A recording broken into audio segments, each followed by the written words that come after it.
Hacks మీ నేను విష్ణుబాబు మీరు ఈరోజు వీడియోలో ఒక మోటివేషనల్ క్వాట్స్ అండి రిటర్న్ బై మీ అండ్ ప్రతి ఒక్కరికి లైఫ్లోనైనా ఇలా ఉండాలి ఒక గోల్ అంబిషన్ అని ఉంటుంది బట్ దాని వద్ద ప్రయత్నిస్తాం కానీ ఎదురయ్యే సమస్యలు అండ్ కష్టాలు మనని చిన్న భిన్నం చేస్తాయి. మనము ఎంచుకున్న ఆ గమ్యాన్ని చేరుకోలేకపోతాం. అలా కాకూడదని నా ద్వారా ఒక చిన్న కవిత్వం ఎలా ఉందో ఆలకించండి. మీకు నచ్చితే లైక్ చేయండి, కమెంట్ చేయడం మాత్రం మర్చిపోకండి.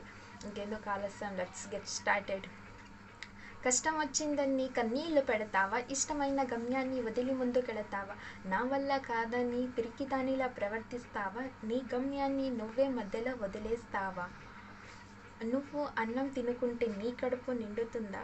నీ గమ్యాన్ని నువ్వు చేరుకోకుంటే నీ కళ నెరవేరుతుందా? ఎందరో మహానుభావులు వాళ్ళ జీవిత గాథ కొంచెం తిరగేసి చూడు. కష్టాన్ని ఎలా ఎదిరించారో, ఇష్టమైన జీవితం ఎలా పొందారో, ఈరోజు సాధకులుగా ఎలా నిలిచారో అందులో కొందరు నేను చెబుతున్న మీరు కష్టాలు ఎలా ఎదిరించాలి, ఇష్టమైన గమ్యాన్ని ఎలా చేరుకోవాలి ఉదాహరణ ఇవ్వబోతున్నా. 10th ఫెయిల్ అయిన Sachin Tendulkar god of the క్రికెటర్గా మారలేదా? బెస్ట్ బ్యాట్స్మెన్గా పేరు పొందలేదా? డాక్టర్ బిఆర్ అంబేడ్కర్ తాను చిన్నప్పుడున్నప్పుడు నేను చదివి ఉన్నత పదవి సంపాదించాలి అన్న తన కళ ఎన్ని అవమానాలు, ఎన్ని సమస్యలు, ఎన్ని కష్టాలు ఎదిరించి వీధి దీపంలో కూర్చొని చదివి ఉన్నత పదవిని సంపాదించి మన భారత రాజ్యాంగాన్ని రాయలేదా? వాళ్ళకి కష్టాలు లేవా? వాళ్ళకి కన్నీళ్ళు లేవా? వాళ్ళ ఇచ్ఛాశక్తి ముందు ఇవేం పనికి రావా? అందరూ అంటారు అదృష్టం ఉండాలి, అంతస్తు ఉండాలి, ఆస్తి ఉండాలని. అన్నిటికంటే ముఖ్యంగా నీకు ఆత్మస్థైర్యం ఉండాలి.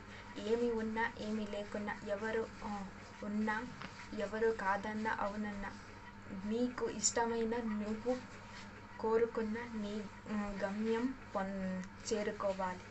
అందుకు జీవం ఉన్నంత వరకు నువ్వు పోరాడాలి. ఏదో ఒక రోజు నువ్వు సాధిస్తావు. ఆ రోజు నువ్వు నిన్ను చూసి అందరూ మెచ్చుకుంటారు.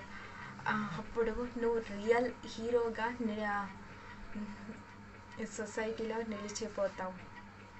ఎలా ఉంది? మీకు నచ్చినట్టయితే hope it is like it.